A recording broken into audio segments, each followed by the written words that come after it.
Boa noite, meus amigos. É uma satisfação enorme estar aqui de novo com vocês para mais esse bate-papo sobre a teoria do fato jurídico. Hoje nós vamos ver a classificação dos fatos jurídicos. Nós já vimos o fato jurídico que é. Somente para relembrar, na concepção kantiana, é todo fato que recebe a incidência de uma norma jurídica porque está previsto como suporte fático por essa mesma norma. Então, esse conceito de fato jurídico tem como fundamento o suporte fático e a incidência da lei sobre ele. Hoje nós vamos ver as diversas classificações que o Pontes de Miranda fez, corrigindo a doutrina alemã que foi criada pelo Exenbacher. Veja-se bem, tradicionalmente, desde que o direito foi tratado, se pensou em classificar os fatos jurídicos com base nos seus efeitos.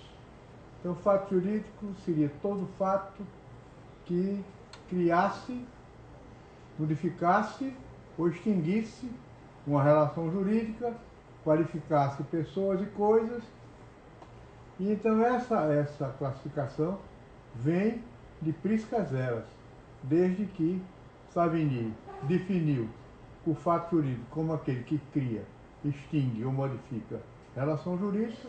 Então, nesse diapasão, então se fez essa classificação dos fatos jurídicos.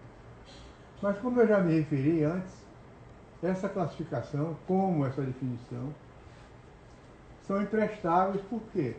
Porque não tem cientificidade. O efeito é alguma coisa que vem depois da causa. Você definir a causa pelo efeito não é científico, mesmo porque o efeito pode se modificar. A mesma coisa, classificar a causa pelo efeito. Só excepcionalmente isso é admissível quando essa eficácia é necessária.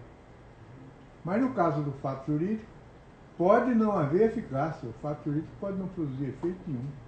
E então, se ele não pode não produzir efeito algum, significa que o efeito não pode ser utilizado para classificá-lo. Mas essa é a primeira classificação e a crítica é essa. Não serve porque falta a ela cientificidade e também precisão. Ela não consegue abranger todas as espécies e aquelas que ela abrange, muitas vezes se modificam apenas pela modificação desses efeitos. Há uma segunda classificação, que essa daí é adotada pelo Orlando Gomes, que leva em conta a maneira como o fato entra, a natureza do fato. Então ele classifica em acontecimentos naturais e ações humanas. Os acontecimentos naturais seriam voluntários os acontecimentos naturais seriam ordinários e extraordinários. E as ações humanas seriam voluntárias ou involuntárias nos seus efeitos. Quer dizer, aquela que tinha efeitos voluntários seriam lícitos. Aqueles que tivessem efeitos involuntários seriam ilícitos. Essa classificação também não serve porque não abrange todas as espécies possíveis. Fica muita coisa do lado de fora. Por exemplo, os atos fatos não são ações humanas que não são voluntárias. Quando ficariam eles? Então vejam bem, Pontes de Miranda tomou a classificação que veio dos alemães e deu a ela uma precisão científica. Corrigiu aquela classificação e deu a ela precisão científica. Veja, os alemães definiram ou classificaram os fatos jurídicos em fatos jurídicos lícitos e ilícitos. Já aí entrou uma grande discussão. Muitos autores entendiam que essa classificação não era admissível. Por quê? O ilícito não podia ser considerado jurídico. O ilícito era antijurídico. E por ser antijurídico, não podia ser considerado jurídico. Aí havia o quê? Uma confusão, como ainda hoje há muita gente que sustenta essa tese, que vem do Edmond Picard.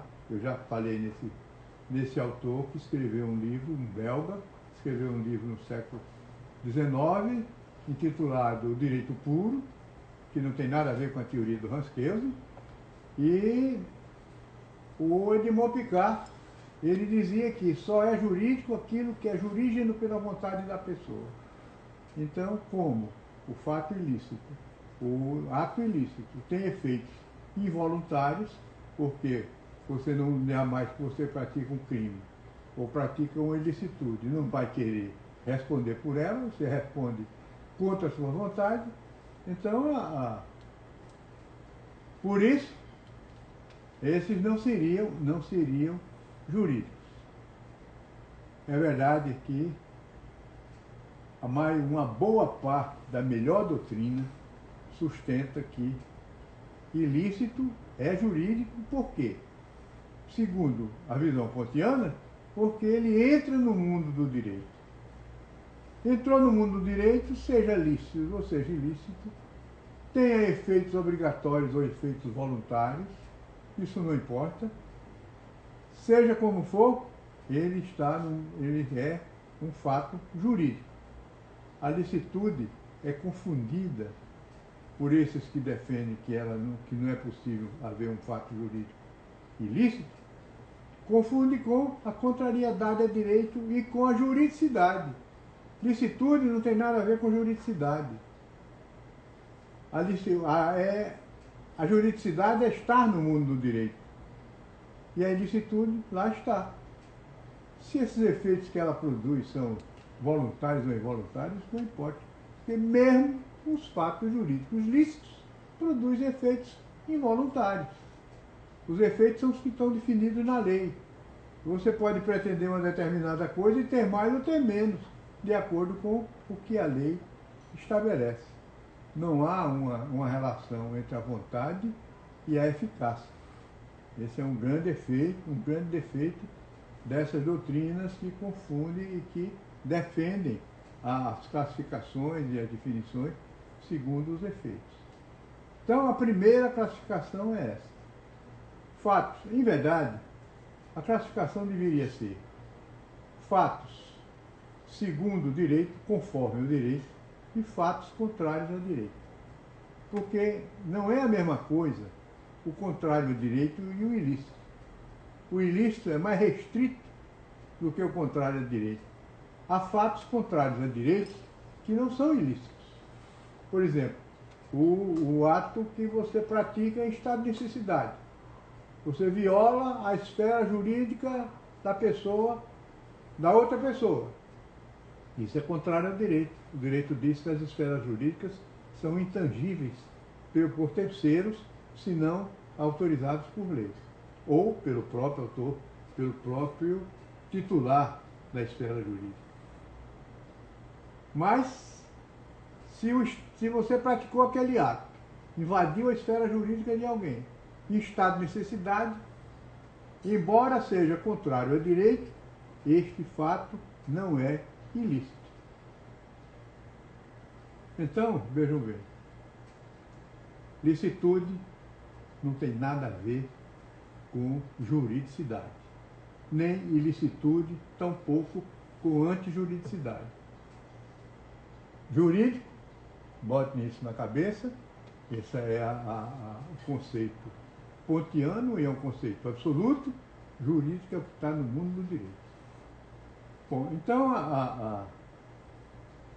o Ponte de Miranda buscou uma classificação baseada para corrigir, inclusive, a doutrina alemã, porque veja, os alemães Elzenbacher, foi ele que criou essa classificação. Era fato jurídico no sentido estrito, fato real e ato real e ato jurídico, sendo que ato real era uma espécie de ato jurídico. O ato real é o que nós chamamos hoje de ato fato, na linguagem brasileira, portuguesa. Então veja, o ato jurídico seria composto, o ato jurídico lícito, seria composto de ato jurídico estrito sensu, ato material, ou ato real, que é o ato fato, e o negócio jurídico. O Ponte Miranda mostrou que não era possível incluir o ato fato entre os atos jurídicos. Por quê? Porque o ato fato, a vontade é irrelevante. Então existe uma conduta, mas uma conduta que é tomada pelo sistema como avolitiva. Mesmo que você tenha praticado aquela vontade, querendo praticá-lo, volitivamente, o direito recebe como avolitivo.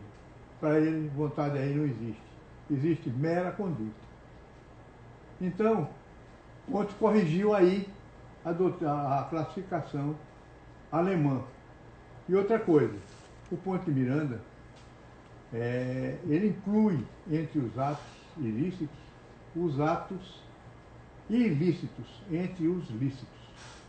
Ato jurídico, para ele, é ato jurídico estrito sensu, negócio jurídico e ato ilícito, seja que categoria for. Eu, particularmente, e por uma questão metodológica, mas para a questão de ensino, eu afasto, eu retiro o ato ilícito dos fatos jurídicos. Eu separo o ato jurídico, lato sensu lícito, e o ato ilícito. Eu faço essa separação e trato deles diferentemente por causa da sua essência. Mas para Ponte Miranda, eles estão juntos, né? E ele tem uma razão, porque para ele o ato jurídico é todo aquele que a vontade exteriorizada é preponderante. É o elemento cerne de suporte fático. O Pontes classificou os fatos jurídicos segundo o seu suporte fático. Ou seja, o cerne desse suporte fático, que é aquilo que eu chamei de alicerce, quando dei aquele exemplo do muro que se constrói, o cerne, que é a base do fato jurídico, é onde ele nasce, se cria e se monta. O cerne dele é que é um elemento imutável na composição do suporte fático. Define, então, o gênero daquele fato jurídico. Quais são os suportes fáticos possíveis no mundo? Primeiro, somente fatos naturais, fatos da natureza. Depois, um que é conduta, que há necessidade de conduta, mais um fato natural ou um fato qualquer da vida. Então, essa segunda espécie considera não uma vontade nessa conduta, mas alguma coisa que seja avolitiva. É uma relação homem-fato. Uma relação praticamente não. É uma relação inexorável. É uma relação que você não quebra. Aquele fato só nasce em função daquela conduta. Se não há a conduta, o fato não acontece. E se aquela conduta acontece involuntariamente e resulta o fato, a essência dessa conduta é a avolitividade.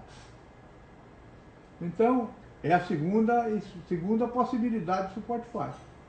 Um suporte fático cujo cerne seja uma conduta mais um fato que dela resulta.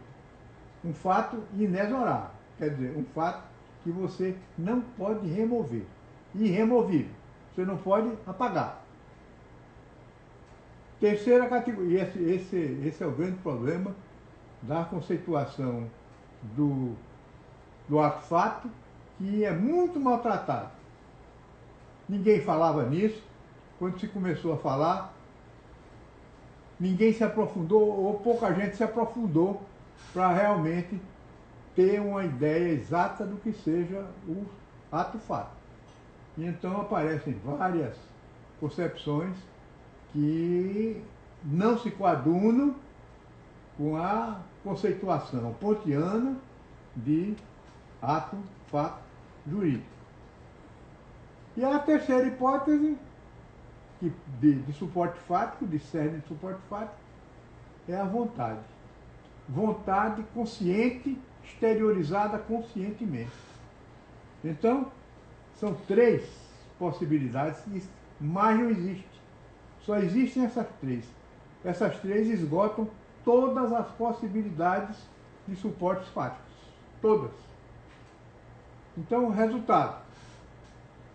Nós temos, segundo a classificação, quando o suporte fático, o cerne desse suporte fático, é apenas um fato natural, nós temos um fato jurídico stricto sensu. Eu, da vez passada, me referi aqui a que há doutrinadores, e doutrinadores muito ilustres, de alto nível intelectual, que sustentam que essa figura do fato jurídico stricto sensu não existe. E que não se devia nem falar em fato jurídico, mas sempre em ato jurídico. Por quê? Porque o direito não é feito para os fatos. O direito é feito para a conduta humana. E fato não é conduta humana, segundo eles, né? Mas, na verdade, o fato jurídico stricto sensu, ele é um fato que, quando ele atua ou interfere em relacionamento humano, ele tem consequências nesse relacionamento. E é preciso que esse relacionamento seja regulado pela lei. Quer dizer, não é propriamente o fato em si, mas o que a lei faz é um regulamento, é uma regulação da convivência, da conduta das pessoas afetadas por aquele fato. Eu costumo dar o exemplo da avulsão, como dei na última aula. Eu gosto desse exemplo, que é um exemplo muito simples. Quanto mais simples o exemplo, melhor para a gente entender, né? Quando a gente complica muito os exemplos, às vezes a gente flutua aí, voa, vai para o espaço e não consegue entender aquilo que você está dizendo. Veja, a avulsão o que é? É quando, por causa violenta, uma porção de terra é arrancada de um local e jogado em outro local. Então, suponhamos duas fazendas. Uma, a do seu Manuel, e outra a do seu Joaquim. Essas fazendas são limitadas por um rio, que constitui o limite natural das duas. Esse rio recebe um volume d'água excessivo, e nesse volume d'água ele apanha um pedaço de terra do seu Manuel e joga na terra do seu Joaquim. Um fato natural. A lei que regula a avulsão não regula esse fenômeno geográfico. Esse fenômeno geográfico está lá. Mas a possibilidade de entrechoque nos interesses do seu Manuel, do seu Joaquim. O seu Manuel pode querer ir buscar a terra dele de volta. O seu Joaquim pode dizer, não, essa terra já está aqui, se você for me levar para lá vai me causar mais dano, ela vai ter que ficar aqui. Então, ele pode fazer isso. Mas para fazer isso, ele tem que indenizar o seu Manuel. E o seu Manuel só tem 1 ano e 1 dia para reclamar essa terra. Então, o que você está vendo que a lei faz é regular os comportamentos dos dois fazendeiros. O que perdeu e o que ganhou a terra. Fora disso, a lei não interfere. Outro fato jurídico stricto sensu também muito comum. Nascimento com vida. O nascimento com vida é um fato jurídico stricto sensu, porque o nascimento com vida é um fato natural, que não há a sua ação humana. Quando há ação humana aí, ela é, é biológica. Então, nesse caso aqui, o nascimento com vida é um fato jurídico stricto sensu, que tem como consequência a personalidade jurídica daquela pessoa. Então, o direito não regula o nascimento com vida. Ele apenas toma o fato segundo ele existe, como ele existe. E então, ele diz, se acontecer esse fato, vai ter essa consequência jurídica. A conduta da comunidade é essa. Vai ter que respeitar essa pessoa, esse recém-nascido, como uma pessoa. Então, a categoria fato jurídico stricto sensu, ele existe e não pode ser descartado. Toda doutrina que nega é artificial, não é científica, nem alcança as situações possíveis. A segunda espécie, conduta de que resulta um fato. Porque essa conduta é avolitiva, o direito toma ela como avolitiva. Porque ele dá, o direito dá prevalência não à conduta, mas ao fato que é irremovível. Quando você pinta um quadro, aquilo se torna irremovível. A sua conduta passou, mas o fato ficou.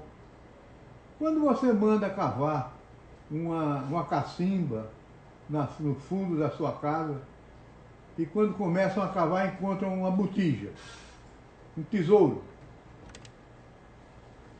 A descoberta do tesouro, o encontrar o tesouro, é um fato irremovível. Você não pode chegar e dizer, ah, não, quem descobriu esse tesouro era um incapaz, então isso não vale nada. Você não pode fazer isso, porque o fato é irremovível. O fato você não pode mudá-lo. Então o que é que acontece? O que a lei regula é a relação com aquele fato e a conduta que é necessária aquele fato acontecer. Porque vejam bem, se não houver, se eu não mandar cavar o buraco, aquela botija não vai ser descoberta. Se eu não pinto o quadro não vai existir. Se eu não escrevo no caderno, o caderno não vai ser especificado, não vai se tornar uma espécie. Então, a conduta aí, embora ela seja essencial para caracterizar o fato jurídico, essa conduta não pode ser considerada sozinha. Ela tem que ser considerada numa relação íntima entre ela e o fato. Então, em todos os atos fatos jurídicos, você tem essa situação. É uma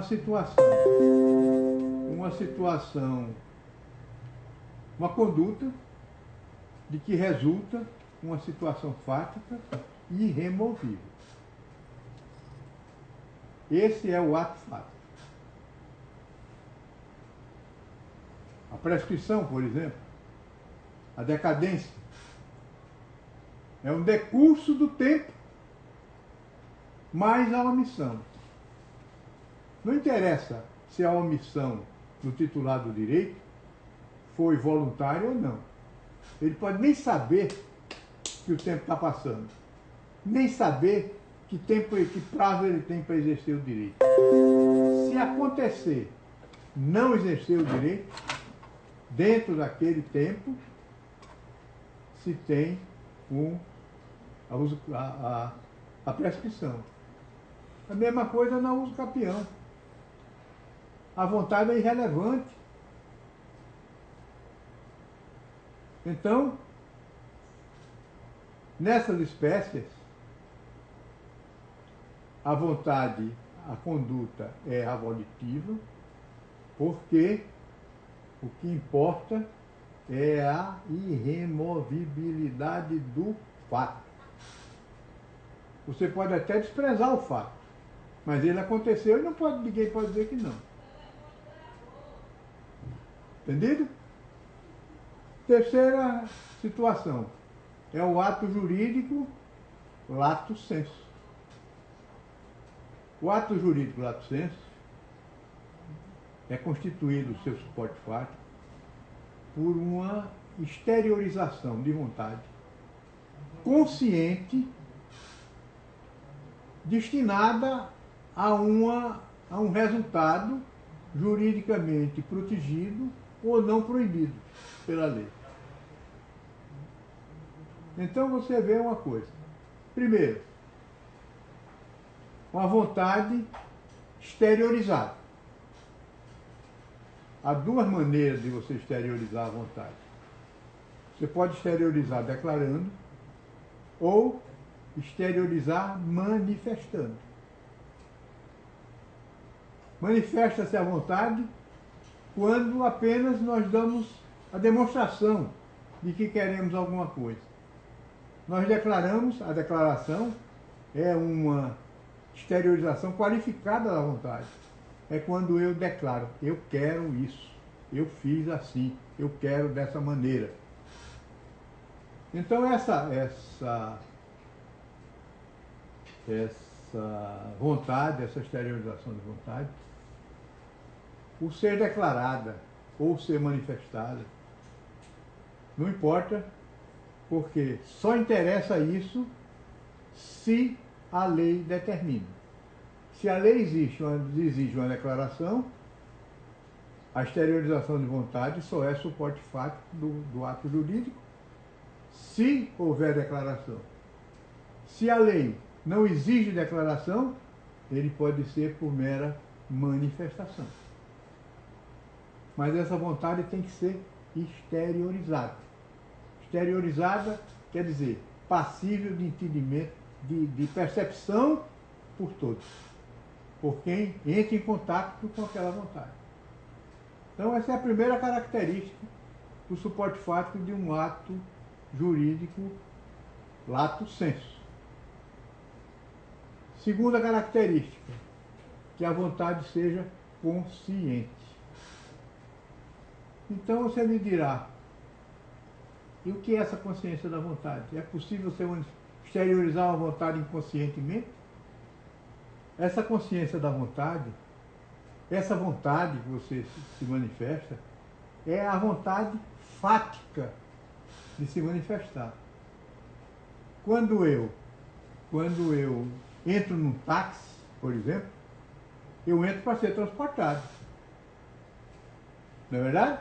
Eu não preciso dizer, olha, eu estou entrando aqui no táxi porque estou fazendo um negócio jurídico de transporte.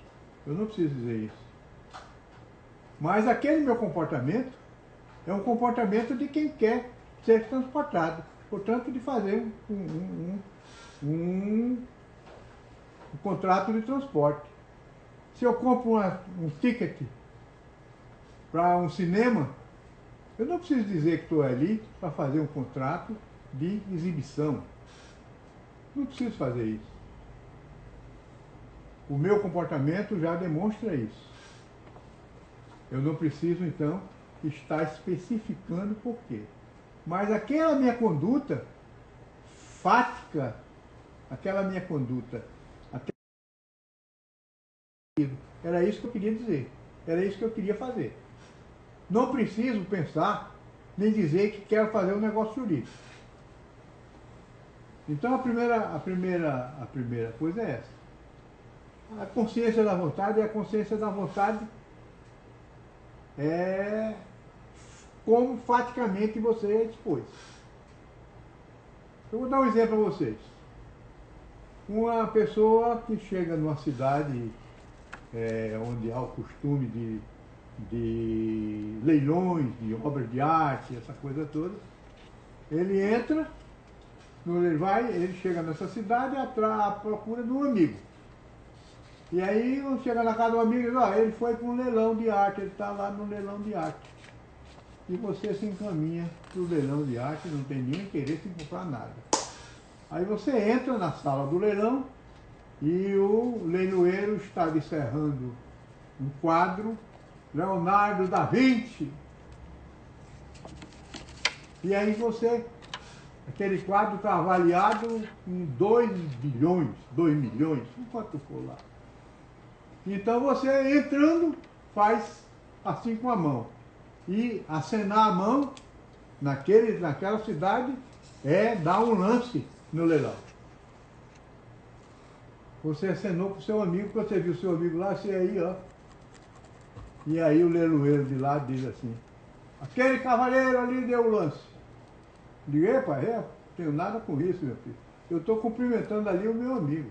Eu não tinha consciência da vontade. Então é preciso que a vontade seja consciente nesse sentido. Não é a consciência de negociar, de praticar o ato jurídico, mas é de manifestar a vontade naquele sentido. Então, essa é a segunda característica do ato jurídico lato sensu. E a terceira é o objeto. O objeto que tem que ser um objeto protegido pelo direito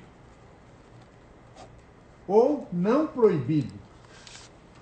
Você diz, mas o objeto ilícito, o objeto impossível, o objeto indeterminável, não é causa de nulidade? É. Mas é elemento do suporte fático do ato jurídico lato sensu. O que é que isso quer dizer? Se, por exemplo, o ato é proibido, é um ato proibido, ele conduz a quê? Conduz a que o negócio jurídico, ou o ato jurídico, não se componha, não exista, o suporte fático não existe. Por exemplo, um contrato para matar é negócio jurídico?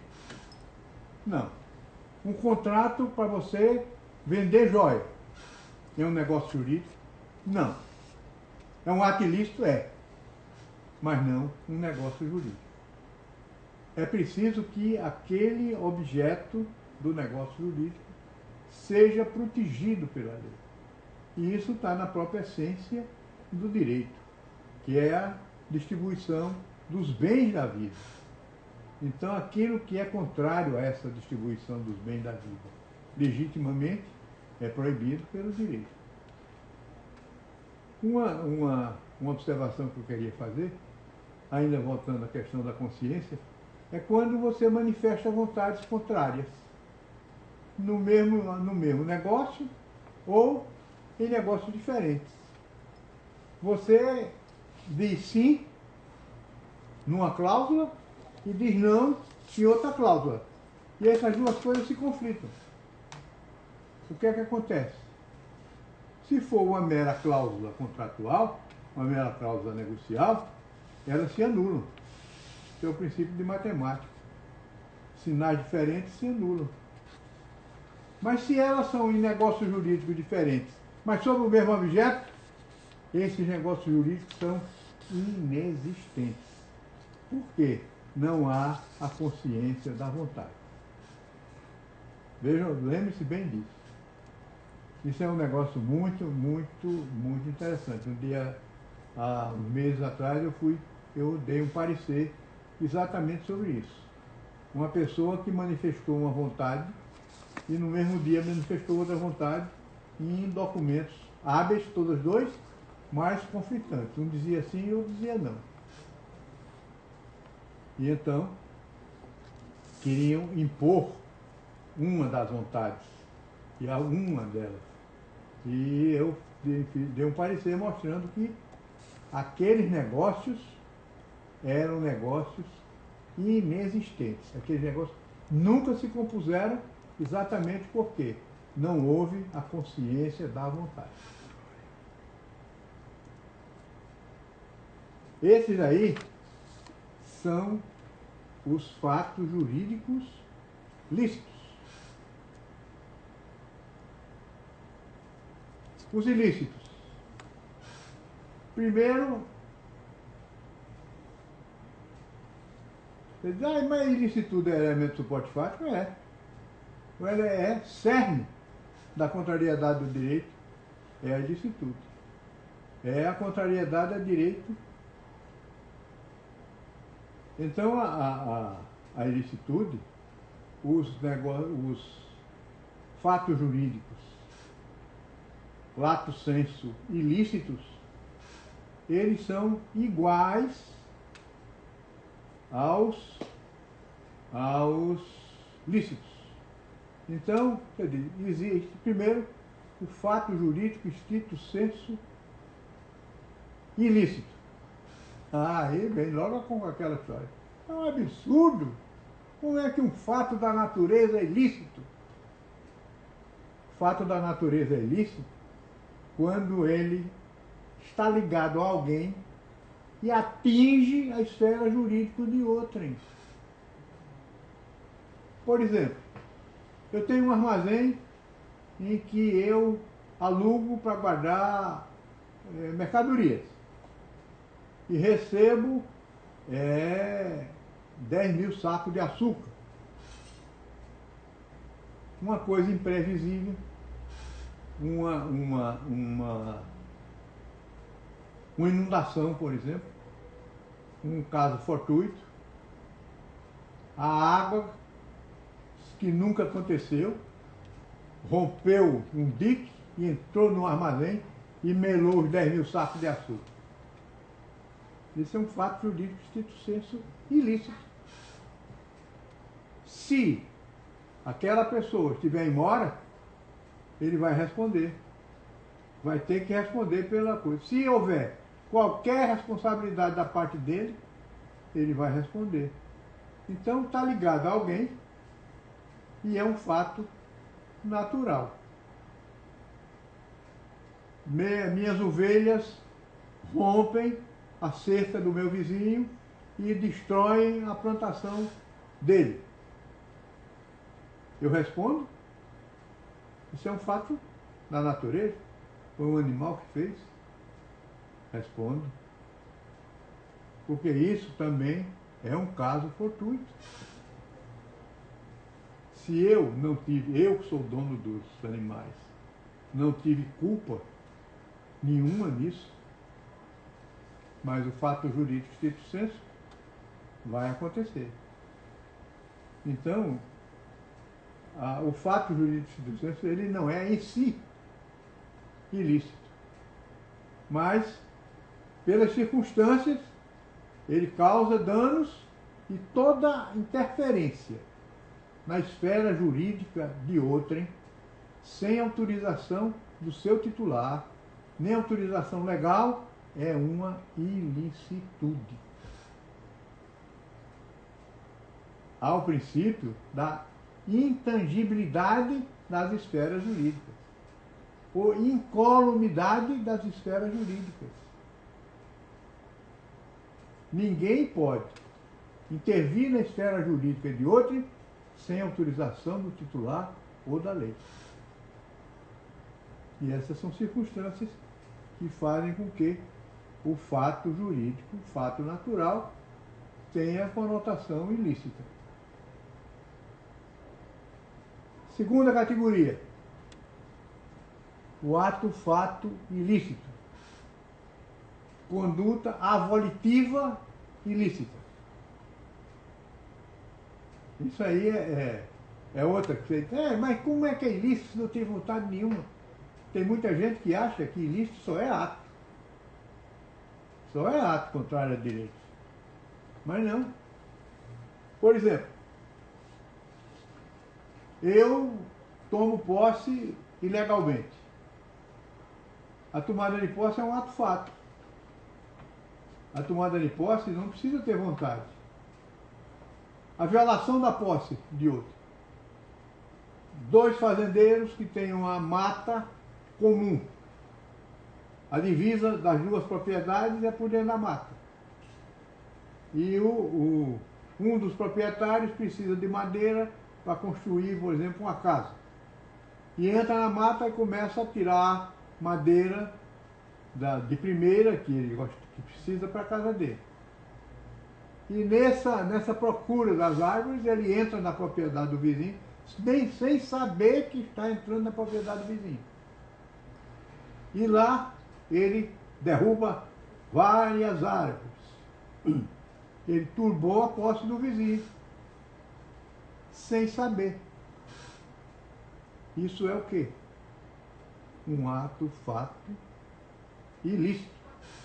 Porque causou dano ao vizinho e o ato dele é contrário ao direito, mesmo que ele não tenha consciência disso.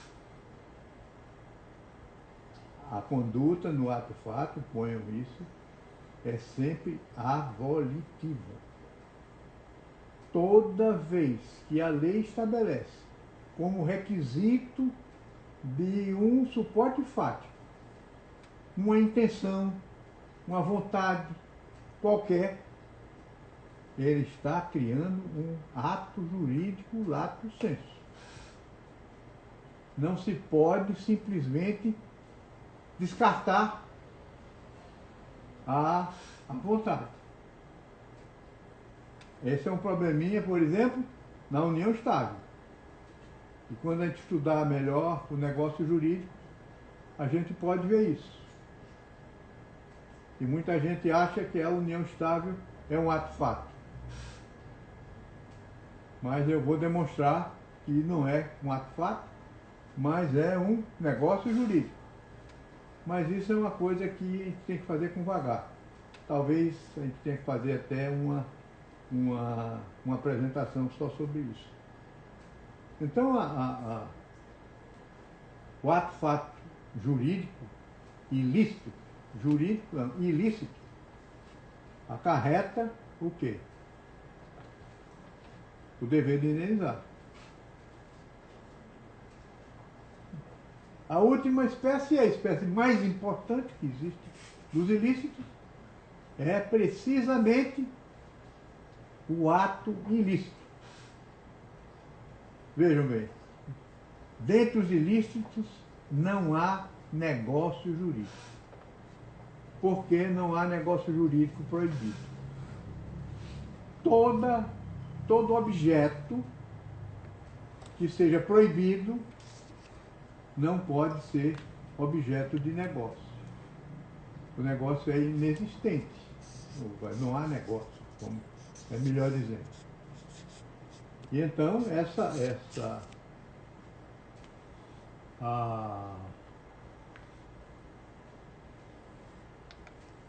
o fato de o negócio jurídico proibido não existir, não existe negócio jurídico ilícito. Há ato jurídico ilícito. Ato jurídico ilícito civil.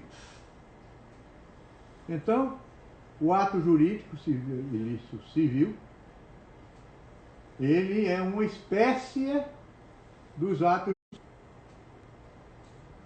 Primeiro, quanto a ser absoluta ou relativo à eficácia do ato ilícito. Ele é absoluto quando o bem atingido, a relação jurídica atingida, essa relação é de direito absoluto.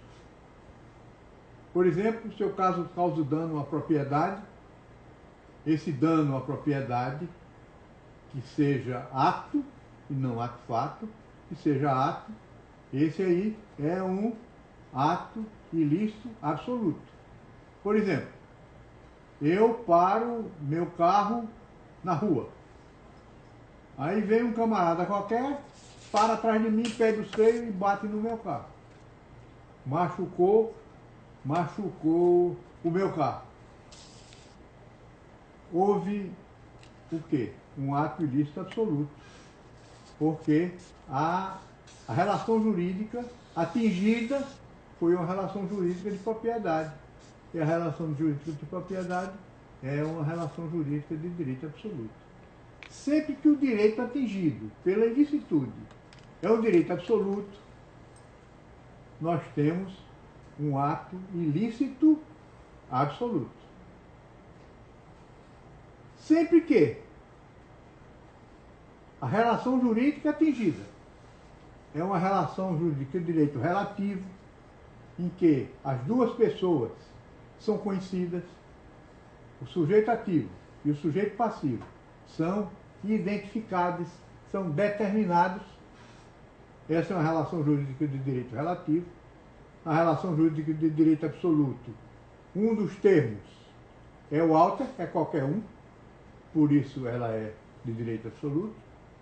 Então, se a relação é de direito relativo, o ato ilícito é um ato ilícito relativo. O ato ilícito civil, ele é, portanto, o absoluto ou relativo. E a outra categoria é o ato criminal, que esse é o da área do direito penal. São os ilícitos penais, que são ou crimes ou contravenções penais. O ato ilícito relativo é muito discutido.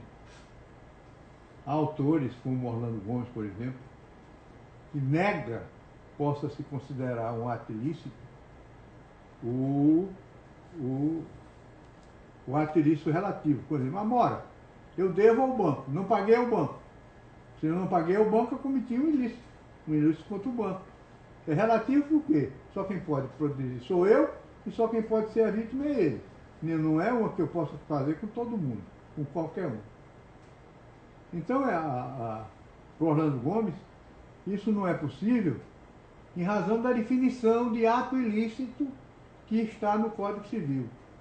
Todo aquele ato por ação ou omissão voluntária, negligência ou imprudência, que causa dano a terceiro, mesmo que seja moral. Esse dispositivo do Código Civil não elimina a existência, nem prejudica a existência do ato, do ato ilícito relativo. O que aquilo está definindo é o ato ilícito absoluto. É aquele ato ali, é um ato genérico, é uma definição genérica que atinge todas as espécies. Então aquela definição de ato ilícito ali é a do ato ilícito absoluto, e não uma definição exclusivista que define o que é um ato ilícito. O equívoco dos doutrinadores que não aceitam o ato ilícito relativo é considerar aquilo ali como sendo aquele é o fato, é o ato ilícito. Mas aquele ali o que é? Aquele ali está posto para qualquer hipótese que venha acontecer de alguém causar dano a outro voluntariamente, ou por negligência ou por imprudência, mesmo que seja moral. Então, qualquer uma, em qualquer situação, aquilo se aplica. Então, aquilo ali é uma categoria apenas. Não exclui o ato ilícito relativo. O ato ilícito relativo está sempre presente e o mais típico dele todo é a mora. Em todo contrato em que alguém descumpre o seu contrato, pratica o ilícito relativo. E vejam bem, é por causa da relação, do tipo de relação que é atingido. Se o direito atingido nasceu numa relação jurídica de direito absoluto, esse ilícito é absoluto. Se ele nasceu numa relação jurídica de direito relativo, esse ilícito é relativo. Bem, O ato ilícito civil, ele tem mais 3 subespécies. Primeiro é o ato ilícito indenizativo. Ou seja, toda vez que o ato ilícito gera o dever de indenizar, ele é um ato ilícito indenizativo. Então, veja bem, é muito comum se falar em responsabilidade civil pelo ilícito. E é verdade. Quase todo ilícito, não todo, gera responsabilidade civil. Quase todo. Mas a responsabilidade civil não vem somente do ato ilícito. A responsabilidade civil, ela vem também do dano. O dano causado a alguém precisa ser ressarcido. Seja esse dano decorrente de ilicitude ou não. Se a vítima não concorreu para o dano, ela tem direito a ser indenizada, independentemente de que tenha havido culpa da outra parte. O dano, então, é que é o elemento da responsabilidade civil. E não é somente a ilicitude gera a responsabilidade civil. Não é isso. É preciso ter esse cuidado. Então, esse ato ilícito indenizativo é o ato ilícito que gera a indenização. Uma segunda categoria de ato ilícito civil é o ato ilícito caducificante. Tem um palavrão, né? Essa expressão vem do Ponte de Miranda. Caducificante é aquele que produz caducidade. O Ponte de Miranda não suporta a palavra decadência. Ele diz que o direito não decai, o direito cai. E então caduca. O direito perde a sua virilidade, perde a sua força, mas ele não decai. Por isso ele prefere chamar de caducificante.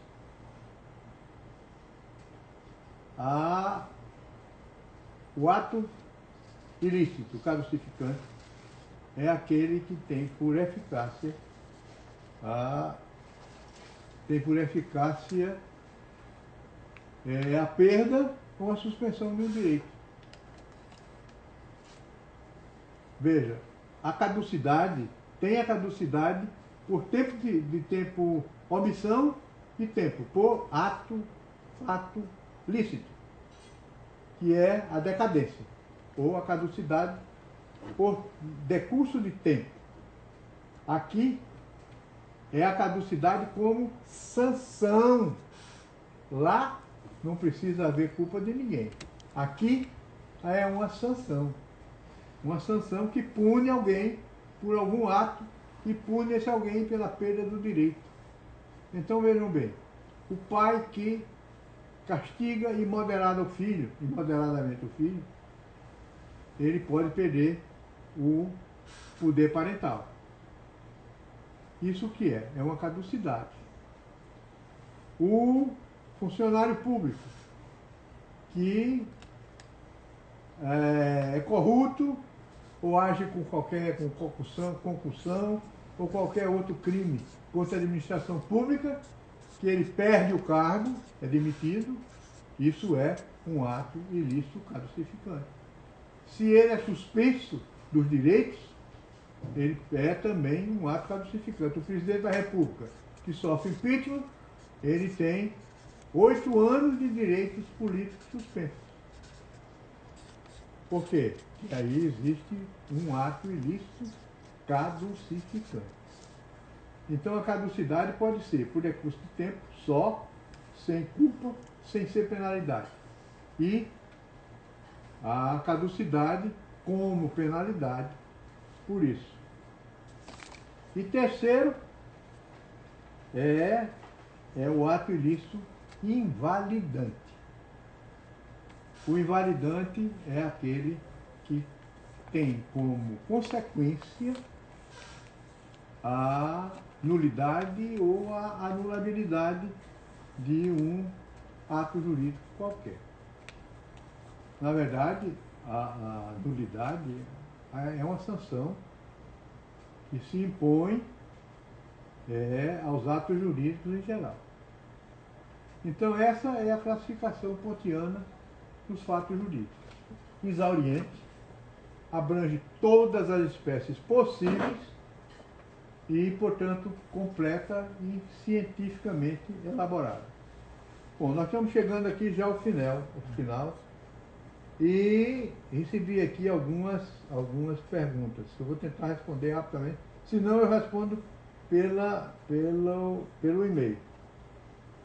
Marcel Simões, ele diz o seguinte: uma distinção central entre o ato jurídico stricto sensu e o negócio jurídico está na chamada possibilidade de escolha de categoria jurídica.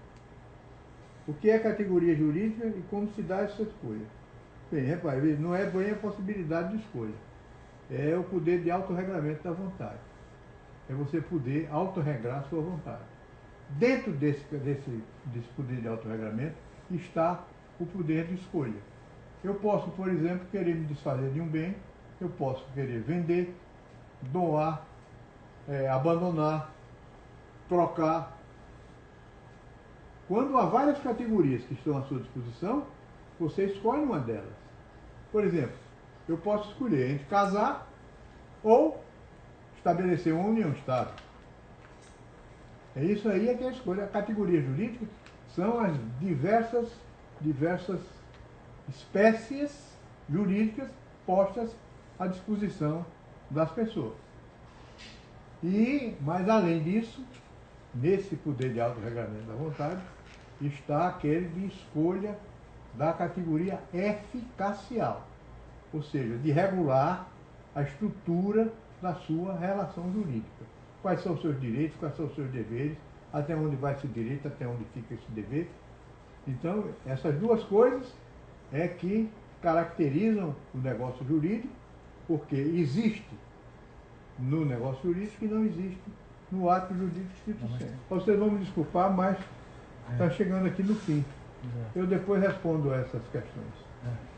E quero me despedir de vocês e dizer que na próxima quarta-feira estarei aqui novamente com o maior prazer do mundo em poder transmitir esses conhecimentos que eu consegui granjear ao longo da minha vida e fazer com que se aprenda direito com cientificidade e com seriedade. Boa noite. Muito obrigado.